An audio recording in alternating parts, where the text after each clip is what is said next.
to Wednesday, the PHNX Hockey Podcast, and it's Petey all alone again today. Leah is off to parts unknown. She was actually at the Paris Olympics today. Did you see the 100-meter thing where the guy edges the guy out in the photo finish and they ring the bell? Leah was like right in line with the bell. Like, how does that happen? She went to school abroad, by the way. And Craig is vacationing in the upper Northeast in Maine today. And as always, I am at home. I'm not in the Circle K studios today. I'm sitting at home. I got some, as you know, or may not know, I've got a lot of housework going on. And if it gets noisy, I apologize. But today in the world of hockey, again, not much going on in the National Hockey League in Arizona. Matt Ishbia has not purchased the team, does not have a new building yet. Shane Doan has not saved the day quite yet.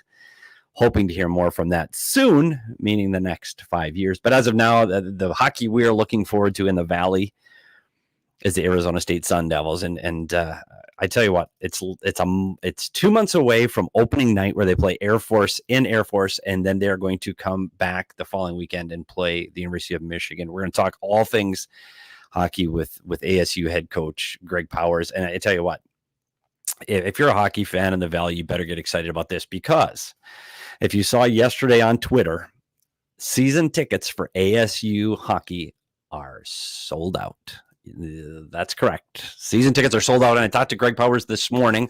I called him and we interviewed him earlier. So we're going to see a pre-taped interview, but I called him this morning to see what happens with tickets. First of all, if you can't get in, think about taking classes, because students are first come, first serve, and they always sell out, by the way. So maybe you should take classes and then start getting in line. Or individual game tickets will start going on sale a month before the regular season starts. So that's 1 month from today. So look for the first week of September to look for single game tickets to go on sale for ASU hockey. And I tell you, it's going to be the hottest hockey ticket in town, unless you want to make the drive down to Tucson and catch the road runners down in the Valley. But before we get going, I want to mention Circle K, our favorite. They're America's thirst stop. And they are not just a thirst stop, they're a snack shop. And as everybody here knows, including Charles W. Pike, it is also a gas stop. Don't let that gas tank get too low. This is the PHNX Hockey Dad advice. Get your gas before it gets to a quarter tank and become part of the Circle K's free membership program, the Inner Circle, where you save 25 cents per gallon on the first 5 fills, save 3 cents per gallon on every gallon after that. And see, Charles, this is what happens when Leah's not here. I'm never quite prepared. Enjoy your member exclusive beverage deals. And this happened to me. I just filled up with gas with Circle K. I clicked on my Inner Circle app, free Polar Pop. And that is an absolute true story. You can get a Polar Pop or a Froster every day for just 79 cents now through September 3rd at any of their Arizona locations. Join the Inner Circle for free, but download the Circle K app today. Terms and conditions apply at participating locations. Visit CircleK.com for details, and then take that money that you saved and go to Desert Financial Credit Union. By the way, I am going there because CDs are an unbelievable deal right now at Desert Financial. Your credit unions can really help you out with CDs. For more than 84 years, Desert Financial has been Arizona's largest, most trusted local credit union. Desert Financial team are financial experts who are committed to help their members in their community, offering real financial solutions to real financial problems. They can help you with their savings accounts, mortgages, loans, credit cards, investment options, and more. Join a credit union that is committed to giving back to the community. When you open a free checking account online, you get $200 in bonuses. Get started today by visiting desertfinancial.com/200. Okay.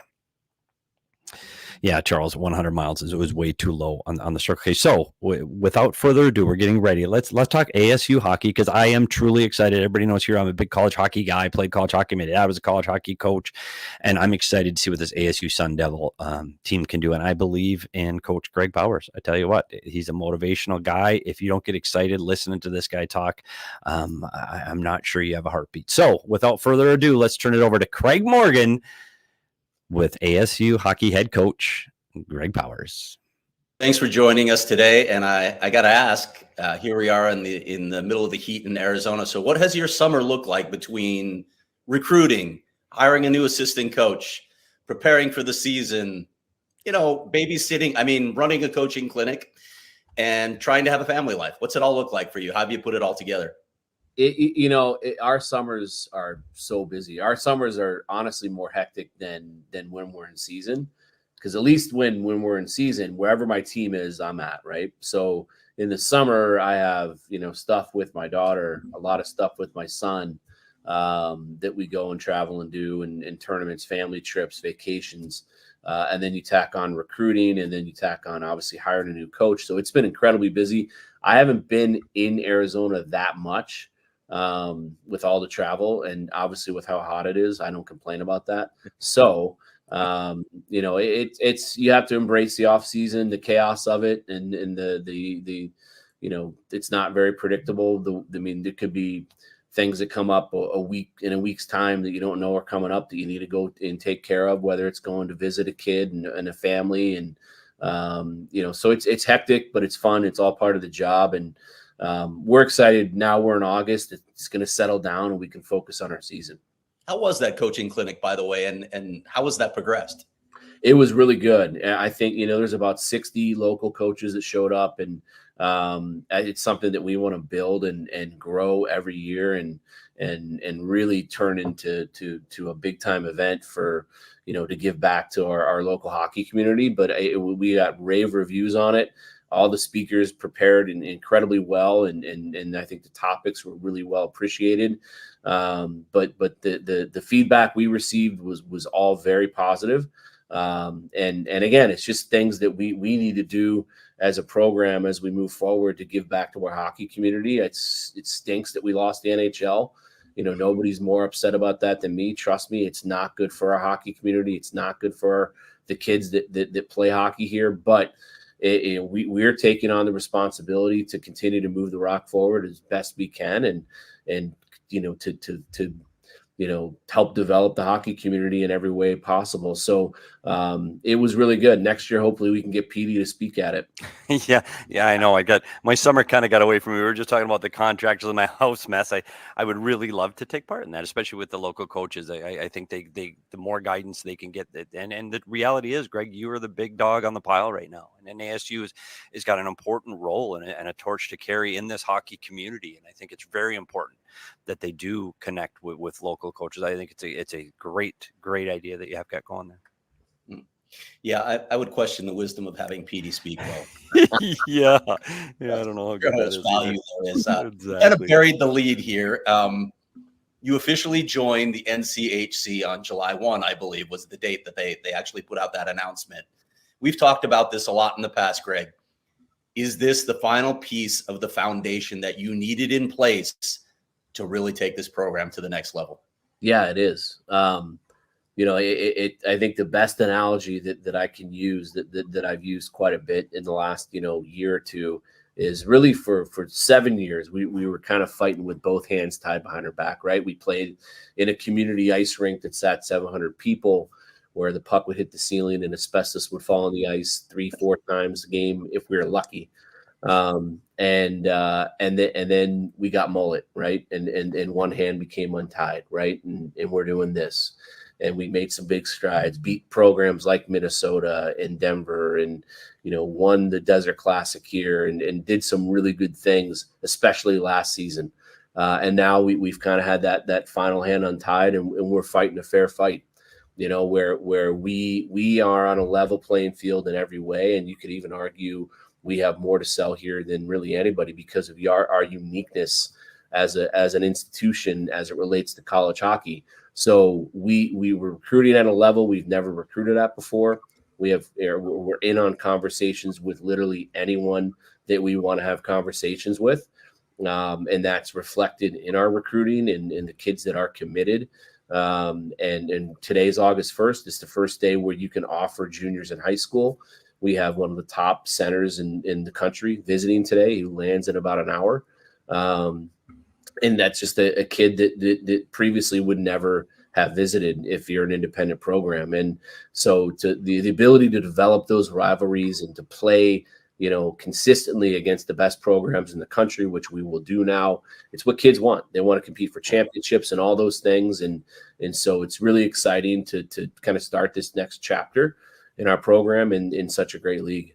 Yeah, but you bring up a good point, and winning is important, and national championships are important, and making it to the NCAA tournament is important. But this is to compare it. This is the SEC of football. I mean, this is it. This is where the big boys play, and this is 6 of the last 8 NCAA champions come from the NCHC. You've got Denver, you got Duluth, you got North Dakota. Like this is big boy NCAA hockey. What are your concerns and your challenges ahead for the next few years at ASU? I'm honestly, I don't have concerns. I feel very good about where we are and how we've prepared for this stage of our program. Doesn't mean I go, and expect to win the NCHC in year one. I would like to, but I don't expect to be a bottom dweller. In the last 2 seasons against that league, we've played 15 games. We're 7-6-2.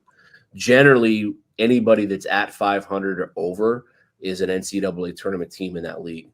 The magic number is right at 20 wins. If you can get to 20 wins in the NCHC, you're probably going to make an NCAA tournament.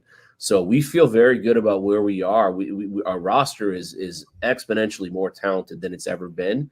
So now we got to make sure that culture is great and the guys are bought into doing things the right way and for the right reasons. And we believe that they will be. We're off to a great start. They're all here. They're all working on their own and gelling really well together.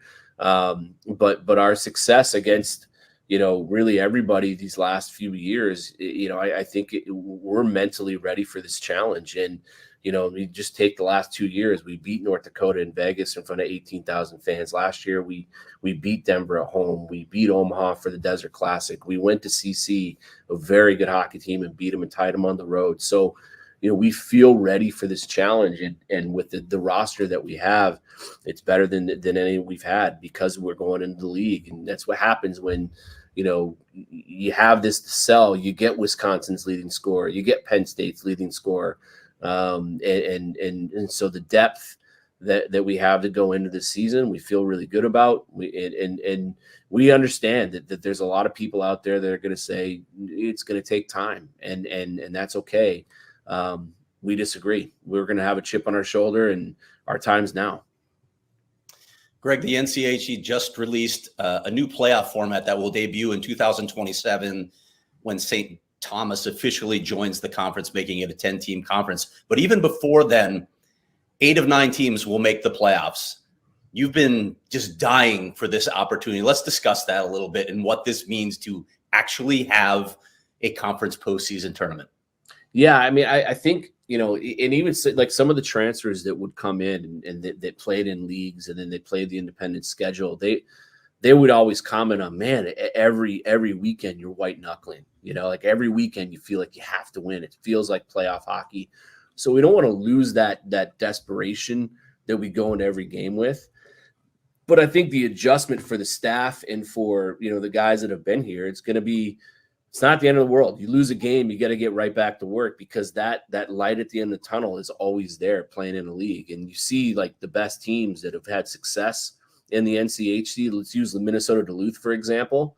The years they won national championships, they just go like this the whole season, right? And that's what Scott Sandelin does such a good job with. And I mean, there's been years where they've been a game over 500, and the last team in the NCAA tournament, they end up winning a national championship. So, when you're in such a strong league, I think the message to our guys is there's always going to be light at the end of the tunnel. There's going to be ups and downs during the season. Like last year, we play Cornell. We probably get a sweep. We're probably going to go to the NCAA tournament. Instead, we lose in overtime. We lose the next night. And our guys just felt like the mountain was too high to climb, right? And we don't have that anymore. The mountain's never going to be too high to climb because of the opportunity with the steep competition. You're always going to have a chance to really climb the pairwise and do things that we haven't had the opportunity to do.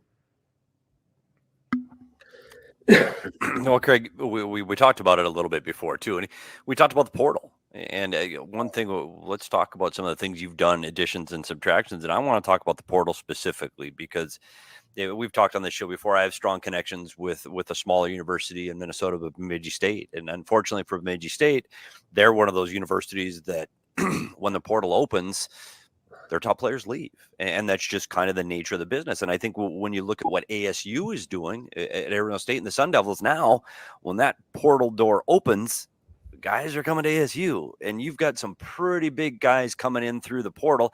and no, Craig, I just want to point this out. They are from Minnesota. Just saying, just happened to be a couple of Minnesota kids coming in. Just happen to know. Tell us what the portal looks like and the guys coming in this year and what that means to your program.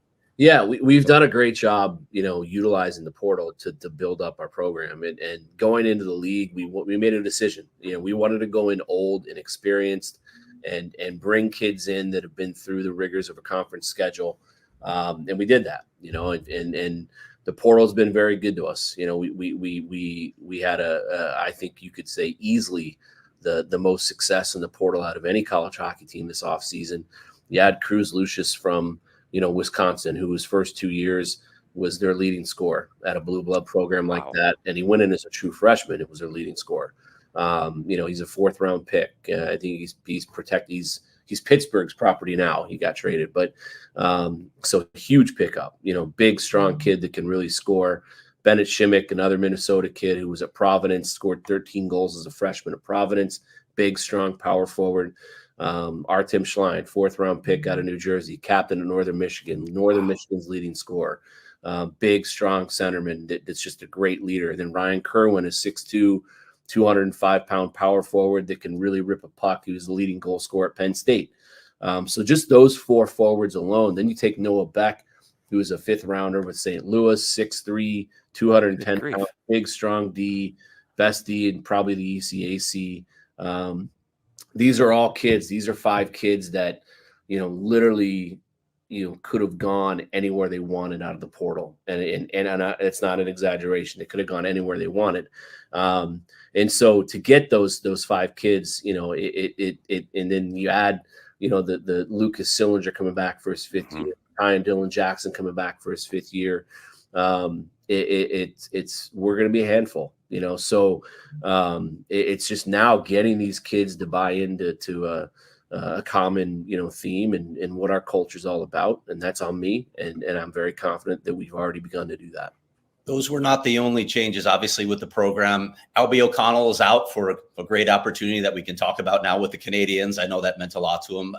But as you told me, right after that was going down, you had a lot of interest to fill that position. It wasn't going to be an issue. And as it turned out, you were able to tap the coaching staff of a recent national champion. So tell us a little bit about Mike Corbett, what he's going to bring, and maybe discuss a little bit of Albie's exit and what he meant to the program in that short tenure. We took a ton from Albie. If I had to go back and do it over again and have him only for a year, I would do it. He's a good friend. He's a good man. And I knew Montreal continued to I guess you could say, recruit him from the minute that he left, because he's just that good at talent evaluation. So look, you can't, sometimes you just can't compete with the NHL, and that you're not supposed to be able to. And the money that they threw at him, the opportunity that they threw at him was not something that we could compete with. And as a good friend of Albie's, I encouraged him to go, and we were very communicative throughout the whole process. So it didn't blindside me. I was prepared. I was able to do a little bit of work on the front end to prepare to get a quick hire done. And that's where Corbs came in. Corbs is just an unbelievable human being above all else. He is a college hockey guy through and through. He's been really everywhere. And I know he was on your show and did a great job talking to you guys. But played at Denver, coached at Air Force with Frank Serratori for almost a decade. And the knowledge and the things you can take from Frank are endless. And Corbs did and has, and then obviously went and led a program at Alabama Huntsville against incredible odds to even just keep the program alive. The way Corbs did was really miraculous, and had a lot of things working against him there, but learned a ton. And I love what I loved about Albie was he was a head coach. So, until you're a head coach, you don't really know what you go through and the pressures and the decisions and everything. So to have a guy on your staff that's been through that before, that can say, hey, I know what you're going through. Like, today sucks, and it was nice. And that's what I liked about Corbs as well, is he has that experience. But then he went to obviously Quinnipiac and was a part of their national championship team. And I'm good friends with Rand Pecknold. And obviously when I called Rand and talked to him about my interest in Corbs, he was concerned because he did not want to lose him. The biggest concern he had was was how upset his players would be if Corbs left, because Corbs just connects with players that well. He makes everybody around him better just by being there. And it sounds cliche, but it's the truth. That's why I wanted to hire him. He's a great recruiter, but he's just a great coach and a great person. And what I like about Corbs is he wants to come here and really put in the work and be here for a long time. He wants this to maybe even be his last job.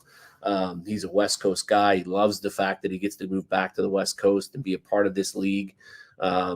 And he's been a good person to me from day one. You know, he was one of the first guys that reached out to me when we went to Division I. I didn't know him.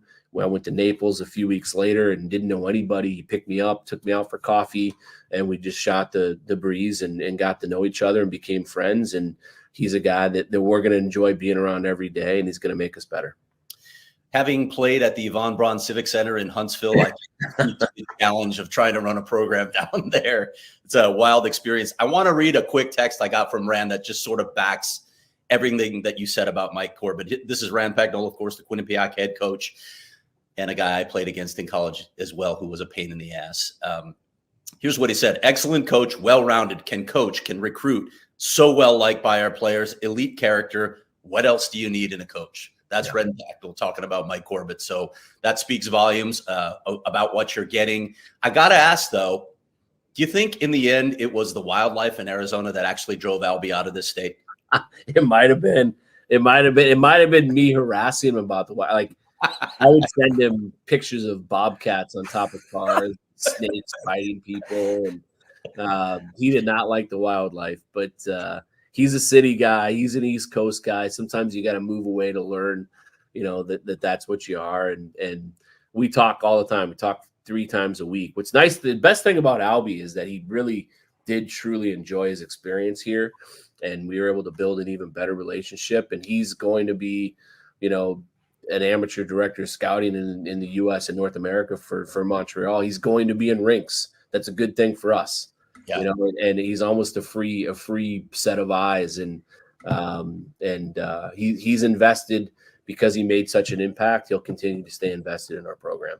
I will miss that Boston accent. I got to ask you about another change in goal, position with which we are all quite familiar. TJ Semtefelter out, obviously. Talk about this position and what you hope to get from Gibby. Others, let's evaluate this position now with TJ gone.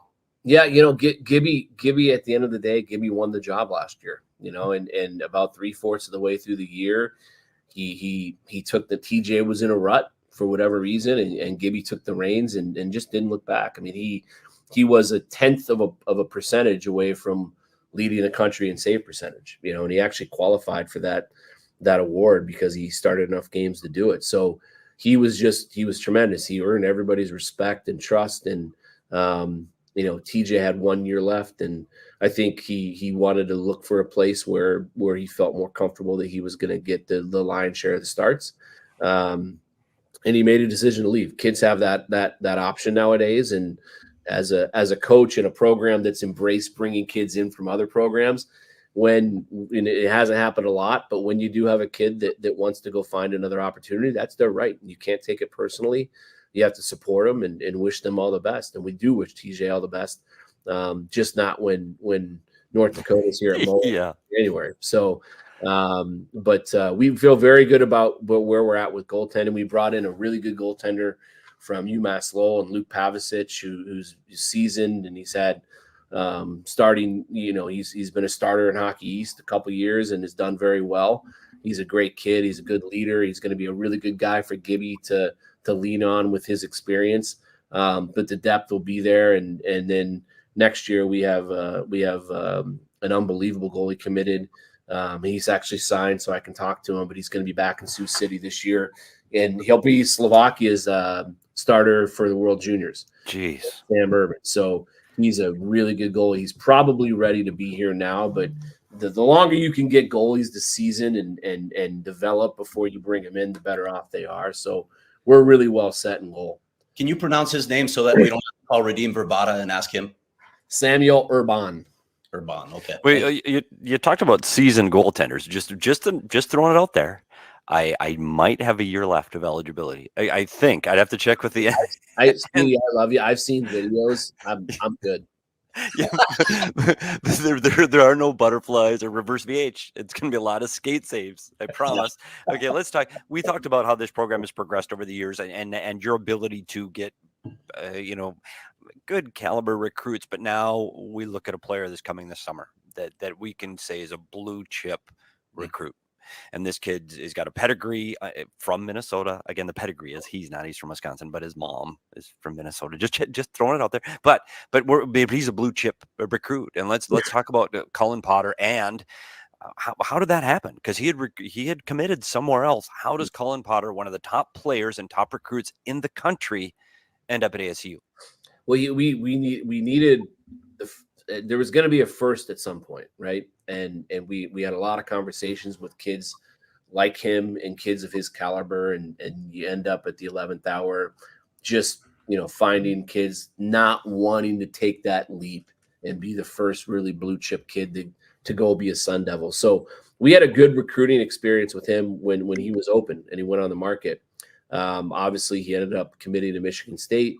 And Cullen just made the decision, after a really good year at the NTDP, that he wanted to play college hockey. He was expediting his school. Michigan State didn't have room. They just were a little bit overcommitted and didn't, I think, probably want to add another young kid. With us, it worked out really perfect because he's our only freshman forward. So he's going to be very effective from day one. If you skate that well, you're going to be effective in college hockey. Is he going to make mistakes? Is he going to have warts? Absolutely. But we believe, and we made the case with him and his family and his advisor, Ryan Barnes, that we can insulate that, and we will insulate that. We have a very old, experienced group, especially up front, and he's going to be our only freshman in the lineup. So he's going to be surrounded by experience and size and all the things that you need to be successful as a young player in college hockey.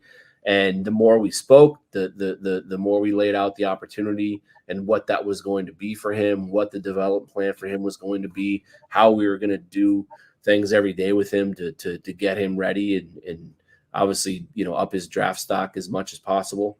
And it just became clear, I think, to both sides. It was a great fit. Well, I want to, but to the people that are listening, this is one of the things about ASU that I find interesting. We want to follow the stories of the players, and this is the player that I really think people need to keep their eye on. I think he's going to be I not put pressure and set the bar too high for this kid. He hasn't played a game yet, but keep your eye on Cullen Potter. And one of the things we talked about his mom, Jenny Potter, Olympic athlete for Team USA. And if you want to find out more about the kid, because I do believe if you know more about the kids, you follow the program closer. So I really encourage people to go over to gophnx.com and read an article that Craig wrote about Cullen Potter. Find out who this kid is, find out where his background is, find out what makes this kid so special. And then I think he's a kid you're going to root for. So really get over and jump and read Craig's article. We've already talked about your entire roster. Now we're all excited, but we had something else happen over the summertime. And your roommate, as it were, at Mullett Arena has left. What is the landscape going to be like at Mullett now that it is officially just your building? Yeah, it's funny you say that. Like it's going to be interesting because there's going to be, volleyball just released their schedule. They have 6 matches in Mullett. Oh, nice. We're going to play some women's basketball games in Mullett. So I think that's exciting to see how that works for our women's basketball program. And will it be an environment that gives them kind of a shot in the arm to get the program going and into the direction that we all want to see it go. So that's going to be cool. I think more ASU events, wrestling, and that's really what the building was built for, right? It was built for ASU and for ASU athletics. Obviously, hockey is the first tenet, and we have priority for everything. But, Don Mullett did this and invested in making this happen to benefit Arizona State, and it was a great experience. It really was, having the NHL in our building. And I say that as the umbrella of the NHL in our building was unbelievable. It was really cool. It was a great experience. We're going to miss a lot of things about it. We're going to miss the ability to get off the ice on a Tuesday, come in, get lunch, go up in the stands and watch the Toronto Maple Leafs practice. We're going to miss the, opportunity for Craig Berube and his staff to pop in my office and say hi and shoot the breeze for 15, 20 minutes. Those are things that will never happen again that we really enjoyed and embraced. And it sucks that it's not going to happen. But what I'm most excited about, to be very honest, is when the ice is built back up, looking out on center ice and seeing just a big old pitchfork. That's the way it was supposed to. I was going to ask you that very question. Yeah, that's the way it was supposed to be. And again, certainly no offense to the Coyotes, but if there was one thing that pissed me off for how hard we worked to get this building done and everything we went through to get this building done, to not have our logo be the only one at center ice. You can call me egotistical or selfish or whatever. I don't give a shit. But it pissed me off. I'm really looking forward to having our logo and only our logo at center ice. Is it basically the same? Is it a redesign or is it the same, just bigger? It's going to be big. If you remember when we opened, we did just have the pitchfork. Yeah. One of those videos and pictures that they're going to last forever. So it's going to be just like that, just a big pitchfork at center ice. And it's going to be exciting. I got to ask you about something else that you kind of inherit now. What's going to happen to the annex that the Coyotes built? What's going to be used? What's that getting used for? Well, remember the G League will play here too. So I think that the annex will be primarily, kind of a turnstile for, all the ASU teams that utilize Mullett. When they use it, they'll use the annex. It's a great facility for them. And then obviously the G League will compete games in here. They're not going to practice, but so when they come here, the G League will be able to use it. So it's a great asset that we obviously inherit and own now because of the Coyotes, and it's going to make things a lot more manageable for the staff here to have that. Even when we have the Desert Classic, to have 2 locker rooms now and then our visiting team set up to host tournaments here will be really special. And we actually host a really big tournament next year, the Icebreaker, at the start of the season. So just for things like that to utilize the annex is going to be really nice. Will you be doing sort of additional work in the annex? Will it be attached to the arena at some point? Have you talked about any of that stuff? Yeah, I think at some point we will attach it through some sort of like vestibule to make it a part of Mullett. Originally it couldn't be. We were capped at $115 million with the Board of Regents for the project, so that had to be considered a completely separate project and not connected to the arena. That's why it's not connected. Otherwise, we would have had to go back and get everything reapproved. So I think at some point ASU will probably connect it. Until then, you got to walk 10 feet outside. Yeah, but it's like you said, for tournaments, and even like if we're dreaming here, regionals, right? And NCAA, whatever, USA Hockey, you start to imagine all the possibilities that could come into play for. Yeah. Oh, yeah, there's a lot of things. I mean, we've talked to USA Hockey about hosting a ton of events, and like you said, I mean, next year we host 2 tournaments here, outside of our NCHC schedule. So, it's a great venue that people really want to come play in. We're talking about maybe even doing a Division I women's hockey tournament here in the next couple of years. I mean, you look at like this year over Thanksgiving, there's a men's Division I basketball tournament here. ASU's not even in it. Like Butler and I'm an Indy boy, so I'm excited the Butler Bulldogs are going to be playing in Mullett Arena. Wow. And some big time college basketball programs are going to be here. So it's really cool to see what's coming in and out of our facility. Well, here we're sitting in the beginning of August right now. The NCAA hockey season is 2 months away. It is coming so fast. And again, I'm getting excited now because your season starts October 5th at Air Force against Frank Serratori. But then the following weekend, you come home to play at Mullett the weekend of October 11th. And by the way, people listening to PHNX, get ready. And you might want to open that weekend because there might be a bunch of us going to that game. Just saying that we might be going to some of the games that weekend. What happens now, beginning of August through October? What is the rest of this offseason look like for you and your players? Yeah, I mean, it's pretty much like they've been here humping it for about a month and a half. And so Next week, most of them will go home for about a week just to see their families one last time before we really get after it. First day of classes are August 22nd. And that weekend, we'll take the boys up to Flagstaff. We do an annual team building trip up there where we go and we rent these cabins in the middle of nowhere and take their phones for the weekend. And we just team build, and the goal is to go up there and come back a tight-knit family and never look back. And we're going to have like I said, a very deep, talented roster. So, my biggest focus is culture and making sure that these guys are bought in to represent an ASU the way we expect it to be represented, and making some noise in our first year in this league. Sun Devil hockey coach Greg Powers, join us. Thank you as always, Greg, for the great insights. Always great to talk hockey with you. And I know PD and I can both say this, we're really, really looking forward to this season. So are we. Thanks. And we appreciate all your coverage and all the things you guys do for all of us in hockey here. Thanks, Coach Powers. We'll talk to you soon. Well, that's going to wrap it up for the interview portion of today's show. I tell you what, listening to Coach Powers, you do get excited. He's the guy that's an incredible motivator with his club. He's a great recruiter to the ASU hockey program. And you look back how he started this. He started as a goaltender for a club hockey team, and now they have the Mullett Arena playing in the SEC of college hockey. They're playing in the NCHC, and a double-edged sword there, because we talked about that with the NCHC. This is the best conference in college hockey. They've won 6 of the last 8 national championships. This is a very difficult conference that they're going into. And I talked to Greg Powers about the summertime. And I said, hey, when you're looking at conferences, people know my hometown, Bemidji State plays in the CCHA with Mankato State and Ferris State. And I said, if you get into that conference, you're looking at, gosh, you could be 1 or 2 in that conference every single year. Like, you could be build up and you could be a powerhouse in the NCAA tournament every year. And he said, if we're going to be the best, you got to play the best. And so they went at it. They're playing North Dakota, Duluth, Denver, Colorado. Like, they're playing the best of the best this season. And a lot of those games are at Mullett Arena. And if you haven't had an opportunity to watch college hockey, and buy into it, because I remember last season we all went down and or two seasons ago now, where we watched Josh Doan. Gosh, that's a long time ago.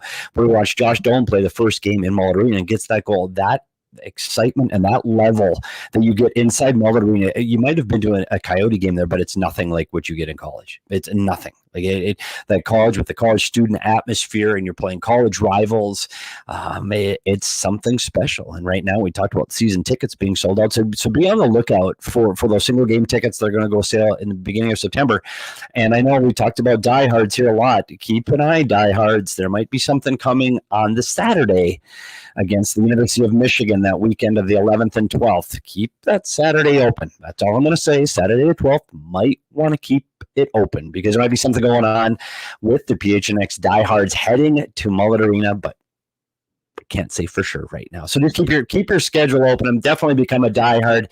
Diehards get 20% off all our events and our merchandise. They get free hat or shirt. When they sign up, they get access to more content, written content from Craig behind the paywall. So make sure you become a diehard here at PHNX. A couple things I want to talk about when I talk about ASU. And we are going to talk a lot of ASU hockey this season. And I know, it's something we talked about when we could last year, but this year, with the Coyotes being gone, hey, this is the hockey. And I think they deserve the attention. And unfortunately, I don't think we gave them the coverage that they deserved a year ago, but I'm really excited to be able to do that this season. When we talk about some of the guys that are returning, and the portal in college has changed so much. You talk about college football and college basketball, how much it changes year to year, but this hockey program, their ability to keep Lucas Sillinger and keep Ty and Dylan Jackson here at ASU and get them to return for this season is huge. That was a line that when they played together, they were elite as the top line at ASU. Unfortunately, with injuries, they weren't able to be together for very long last year. And it's something that when we talked to Coach Powers, he's going to have that group together to start the season. Now, I've been a part of coaching staff, so you always get that dream of who's going to be together, and it never works out the way you want it to. I know. So there is an opportunity that the Jackson brothers and Lucas Sillinger won't be together when the season starts, but when they start camp, They will be. And that's exciting because we talked about those guys coming in. You talked about Cruz Lucius, the kid that led rookie scoring at Wisconsin. Heard of him? Wisconsin, the Badgers, the Big Ten. How many teams are in the Big Ten? And Jacob's our producer today. Jacob should know. Jacob, how many teams are in the Big Ten? Like there should be more. He doesn't have a microphone. Maybe he does have a microphone. This is flying from home. But a Big Ten, if you're going to be called the Big Ten, you have 10 teams. If you don't have 10 teams, don't call yourself the Big Ten anymore. Can we get on that? College hockey and college football. Anyway, this kid Cruz Lucius from Wisconsin. He is going to be unbelievable offensive threat. There are 14 teams in the Big Ten. That makes no sense to me. Cruz Lucius and Cullen Potter. But Cullen Potter is the biggest recruit coming into ASU since Josh Doan. This is a big deal with Cullen Potter. But here's what I want. I don't want to set the expectations too high for Cullen Potter. I don't want people to go, oh, hey, he's got to lead this team in scoring. He's got to do everything. He's got to carry everything for this team, because he doesn't. It's hard. It's a hard transition to go from junior to college. You're playing against men now. So let's cut the kid a little slack. Let's get him some time to grow physically. Let's get him a chance to get into the game. He's going to, as Coach Power said, he's going to be the only freshman in the roster this year for the ASU Sun Devil hockey program. But he's definitely one to watch. I mean, he comes to his mom's Jenny Potter, Olympic gold medals, and as I mentioned, she's from Minnesota. So keep an eye out for those Minnesotans. We like our Minnesotans here at PHNX Hockey. Well, I do. Craig and Leah, maybe not so much. So it's definitely something to keep an eye on. So we're October 5th. They're going to play in Air Force. It's non-conference. They don't start their conference schedule until November when they play Colorado College here at home. So download the schedule, know when the games are. Let's follow this team. Let's support this team. Let's support Coach Powers. We're going to try to talk to Coach Powers every week. We're going to try to talk to some of the Sun Devil players on a weekly basis. We're going to get down to the practices there. We're going to go to the games there. I think it's important that they get the kind of love that we were giving to the Coyotes. Let's carry that love over to ASU hockey and the Mullett. We're also can't wait to see the goaltender battle now that TJ Simtenfelter is gone. And when you talk about Gibson Homer and what he did and took over the number one job late in the season last year, can he be the guy that can carry the torch going forward? We're going to see, because it's going to be a goaltender battle there at ASU for sure. Hey, I'm excited. Hockey season's 2 months away, and before then we're going to get to NHL training camps. We're going to start keeping our eye on our Tucson Roadrunners and everything that Steve Potvin has going down in Tucson. We're going to keep you up to date with everything going down there, and hopefully Leah, please get home. Leah, I can't do this anymore. And Craig has more jobs at PHNX than anybody on the staff. More shows, covers more beats. Dude's on vacation right now. Dude is on vacation in the middle of football training camp, and we're talking hockey. And Craig's, I gotta go on vacation. I wish I had that kind of pull around here at PHNX. I just do not. Petey, no, you're working today. That's the way it is, Petey. Gotta work. So looking forward to Craig and Leah being back next week and get this show back on the rails. Thanks for everybody for tuning in, and I can't wait for some ASU hockey. Make sure you like and subscribe to our YouTube channel. Jump into all of our social medias. You can follow us on Twitter at PHN_hockey. Follow me at SPetersHockey, and you can follow those other two when they get back, because right now we're not going to talk about it. And you can follow Jacob at Jacob_Franklin4. Don't know why you would, because he's moving on to bigger and better things, which we'll talk about at another time. He does not handle the hockey show ever, so he will not be on the hockey show. This is his one and only appearance. We're still trying to figure out who's going to work on this hockey show now that Danielle the Magic behind the Mac has moved on. So this is Jacob just pinch hitting and coming in out of the bullpen for us today. Thanks, Jacob, for helping out.